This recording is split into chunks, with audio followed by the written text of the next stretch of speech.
Bonsoir à tous et bienvenue dans ce journal présenté ce soir en ce début de semaine par Hélène Galliana. Bonsoir chère Hélène. Bonsoir Aurélien, bonsoir à tous. Au sommaire, recherche médecin désespérément. Ivry-Lévesque a perdu son dernier généraliste. Plus d'1 millier de patients se retrouvent sans médecin. À Trangé, un projet d'entrepôt géant fait polémique. Ses opposants veulent alerter la population. Culture. Et puis vous verrez, c'est rapide, ça ne dure que 24 minutes. Le collectif Au cœur des artistes propose des mini-conférences et ça se passe pendant la pause déjeuner. Et une invitée ce soir dans notre journal. Isabelle Fromentin, membre de SOS Amitié Le Mans. L'association recherche activement des écoutants. On évoquera le sujet avec elle. Et pour commencer, Hélène, commune recherche docteur désespérément. À Ivry-Lévesque, la dernière médecin généraliste est partie à la retraite au mois de décembre 2022. Depuis, c'est plus d'1 millier de patients qui se retrouvent sur le carreau. Une situation qui inquiète les habitants. L'un d'entre eux a même lancé un collectif pour tenter de mobiliser les gens. Enzo Maubert. Le SOS s'affiche depuis 3 ans à l'entrée de la commune. Et pourtant, aujourd'hui, il n'y a plus aucun médecin à Ivry-Lévesque. La dernière généraliste est partie à la retraite fin 2022. Cet habitant a été l'un de ses patients pendant 35 ans. Il se retrouve désormais sans médecin et inquiet. Des personnes qui habitent Ivry-Lévesque vont faire des kilomètres pour se soigner. C'est pas le but. On doit avoir un médecin tout proche. Les personnes qui ont un certain âge, qui n'ont pas de moyens pour se déplacer, comment vont-ils faire? C'est vraiment un cri du cœur. Je ne parle pas uniquement, disons, pour moi, mais c'est surtout pour l'ensemble des habitants d'Ivry qui n'ont plus de médecin. Il va falloir trouver une solution. Une solution, oui, mais laquelle? Raymond tente de fédérer les habitants autour d'un collectif. La municipalité, elle, tente d'attirer sans succès. Elle a même rénové cet ancien bureau de poste en pôle santé. Ici, vous avez toujours 2 infirmières. Nous avons dedans 2 cabinets médicaux qui sont vides. Voilà, et un logement à l'étage au-dessus du cabinet médical qui pourrait intéresser les médecins. La ville ne manque pas non plus de spécialistes, dentistes, ostéopathes, podologues. Mais selon l'élu, le frein est ailleurs. On n'est pas prioritaire pour avoir de l'aide à l'installation aux médecins. Parce qu'on est associé à Coulennes, Sargé, Savigné, qui ont beaucoup de médecins et qui pourraient accueillir nos patients. Mais dans les faits, non, ils n'accueillent pas les patients des autres communes. En attendant, les habitants ont prévu de se réunir la semaine prochaine, avant une réunion publique le 6 mars, même si chacun sait qu'il n'y aura probablement pas de miracle. Et toujours au volet santé, un célèbre dessinateur a apporté son soutien au centre hospitalier du Mans. Vendredi dernier, Plantu, ancien dessinateur du quotidien Le Monde, a publié ce dessin sur les réseaux sociaux.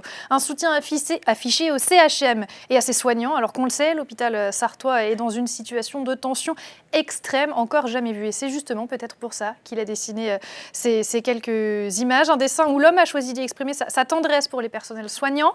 Plantu ne s'est jamais encore rendu au centre hospitalier du Mans, mais envisage de le faire dans les mois à venir.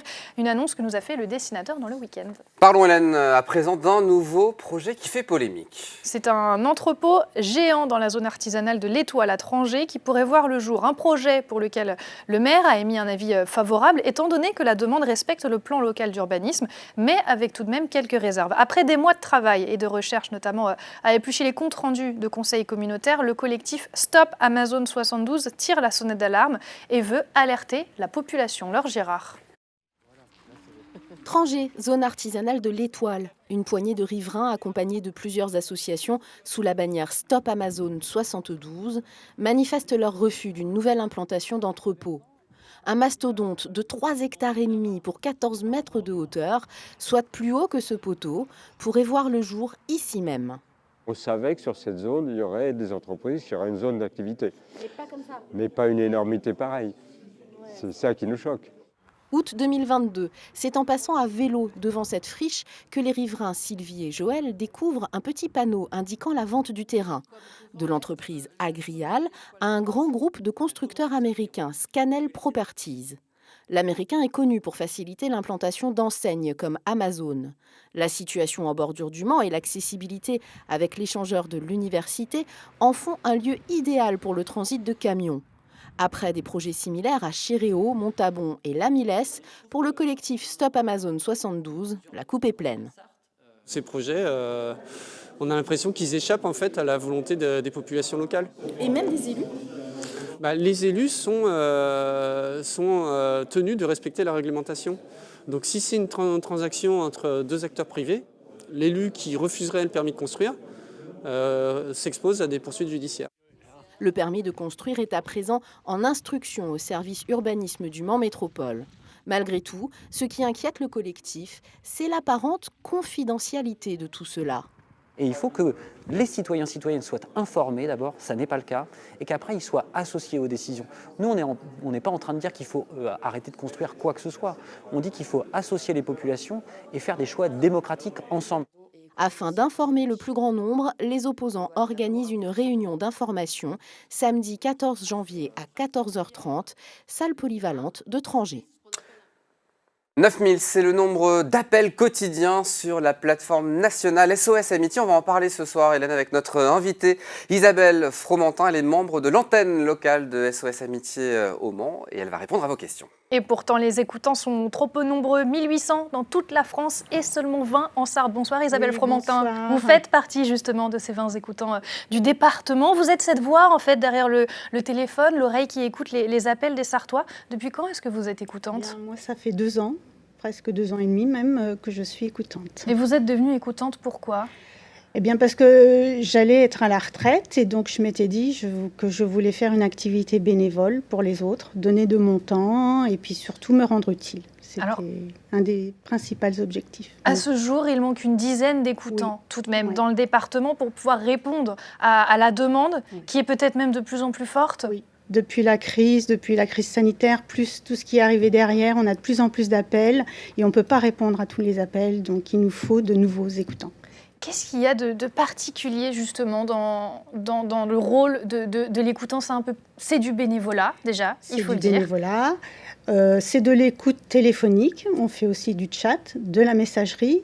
Et ce qu'il faut dire aussi, c'est que c'est anonyme. Et c'est important de le préciser. C'est très important parce que pour les personnes qu'on reçoit en appel, mais aussi pour nous, et on est beaucoup plus libre quand c'est anonyme et tous les sujets peuvent être abordés, sont abordables à SOS Amitié. Et puis ce qu'il faut dire, c'est que vous apportez aux personnes qui vous appellent, mais ça vous apporte aussi à vous, écoutantes, et à tous les autres écoutants de Sarthe et de France. Qu'est-ce que ça vous apporte ?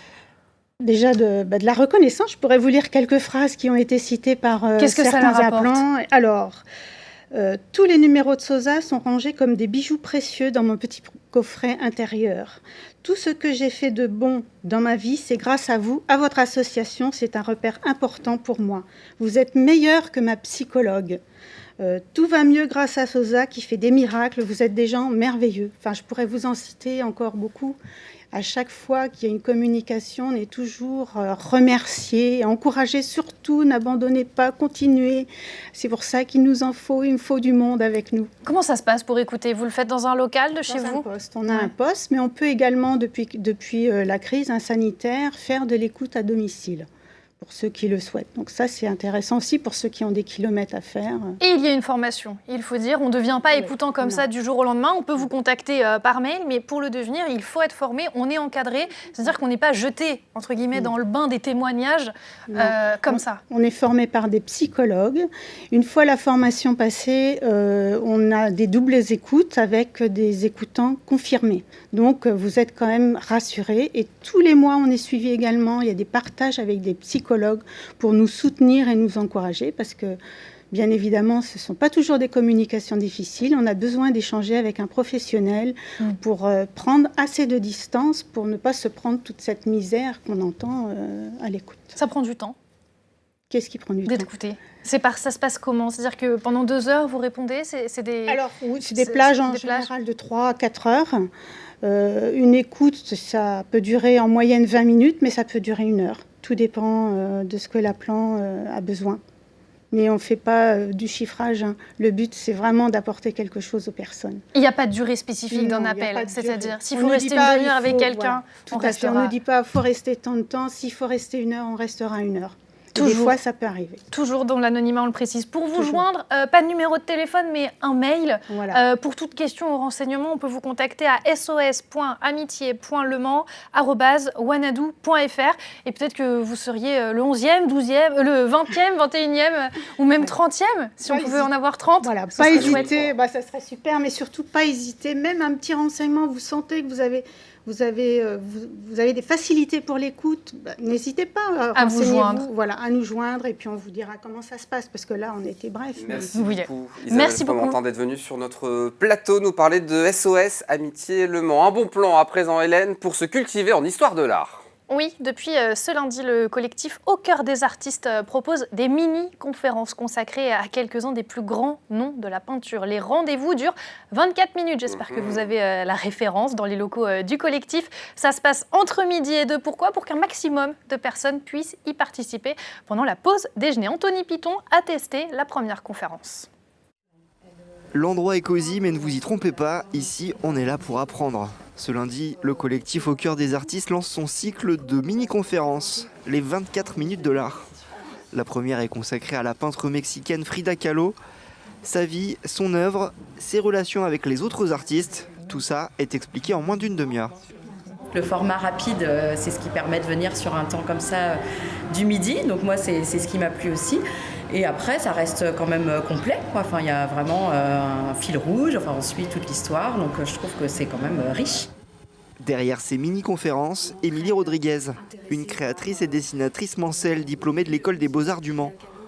Son idée, rendre l'art accessible pendant la pause déjeuner. Il faudrait toute une vie en fait pour découvrir un artiste. C'est très long, mais ça fait un petit flash, ça fait des rappels, parce qu'on a aussi des gens qui connaissent très bien les artistes. L'idée, c'est de se poser, les salariés, voilà, on parle d'art en très peu de temps, et on vient juste chercher un moment convivial et découvrir un artiste. Les inscriptions s'effectuent auprès du collectif Au cœur des artistes. Dans 15 jours, la prochaine mini-conférence sera consacrée à Salvador Dali. Et Hélène, on se quitte avec un mot de sport. Les filles du Mans FC se sont inclinées ce dimanche face à Soyaux lors des 16e de finale de la Coupe de France féminine. Le score est lourd, mais pas forcément étonnant. Les Sartoises qui jouent en D2 ont été battues 5-0. Il faut dire qu'elles étaient opposées à une équipe de D1. Fin de partie en Coupe de France, donc pour elles. Le match avait lieu au stade de la Californie. Pourquoi je vous le dis ? Parce qu'il faut noter tout de même que c'était la première défaite à domicile depuis 2019 des joueuses du Mans FC. Alors pour ça, quand même, bravo. Elles sont trop fortes de toute manière, on en parle régulièrement sur notre antenne. Et tant mieux, toute l'actualité sportive, sachez-le, c'est à 19h dans 72 Sport avec Antoine Besson et Amoun Chamsoudine. Merci beaucoup Hélène. On se retrouve tout de suite. Oui, une page de pub, la météo, et on sera avec Anne-Sophie Tuard pour parler bouquin. Tout de suite.